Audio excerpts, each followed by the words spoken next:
Sinon, le boulard de la semaine est remis à Raphaël Glucksmann. Raphaël Glucksmann, alors on vous l'a expliqué, c'est le nouveau représentant du socialisme en France, qui sera tête de liste aux européennes. Alors, les gens n'y croient pas. C'est-à-dire quand tu sors avec Léa Salamé, quand tu as été adoubé par Attali et Bernard-Henri Lévy, quand tu fréquentes les milieux intellectuels grâce à tes darons depuis des décennies, tu sens que quand tu lui parles de tournevis cruciforme, pour lui, c'est une atteinte à la laïcité. Je te le dis tout de suite. Et dans la tribune dimanche, du 11 février, il se pose la question, comment peut-il se défaire justement de son étiquette de bobo ?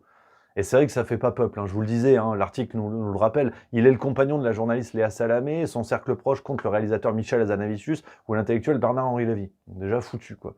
Et il a dit, il est interviewé dans l'article, alors comment vous allez faire pour faire croire aux gens, enfin pour tromper les gens sur votre supposé socialisme. Et il a répondu, je cite, Blum aussi était un bourgeois. Là,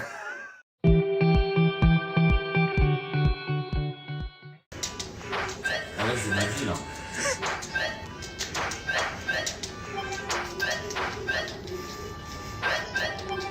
Mais en fait, tout est dans le... Ça me fait de la peine de voir mon pays comme ça. Je vois que l'équipe qui est dirigeante n'aime pas les gens. N'aiment pas les gens. Ils veulent faire table rase. On voit ce qui se passe avec les services publics. Tout est en déliquescence. Ça ne peut pas être systématiquement de l'incompétence ou des erreurs. Ils veulent aboutir à une Europe fédérale, à un État européen. Et malheureusement, pour cela, il faut enlever de la souveraineté à la France pour la transférer à l'Union européenne. On veut rester humain. On a des racines, on a une histoire, on en est fiers. On aime ce pays. On veut défendre notre pays. Et je pense qu'il se trompe complètement sur ça. Je suis considéré comme un rappeur d'extrême droite. Je m'appelle Millésime K. Et vous me connaissez sûrement grâce à un de mes freestyles sur TikTok. La plupart de mes concerts se font annuler à la dernière minute car je crée la polémique à chaque fois que je réserve une salle dans une ville. Les maires et les élus des grandes métropoles, qui sont souvent de gauche, qualifient mes propos d'extrême droite de dangereux, et parfois même incitant à la haine. J'ai même été comparé à Éric Zemmour. Mais il n'est rien de tout ça.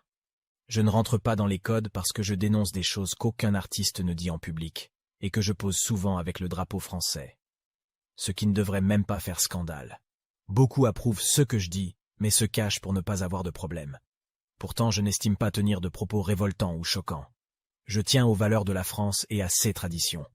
Mes paroles sont le reflet du ressenti de nombreux Français.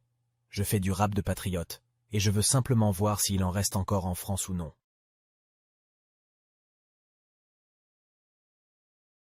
À la clinique, l'infirmière arrive dans le hall où attendent tous les papas, des futurs papas, et elle s'appelle monsieur et dit « Eh bien monsieur, c'est un grand garçon ». Alors le monsieur dit « Eh bien, ça ne m'étonne pas avec la cheminée que j'ai ».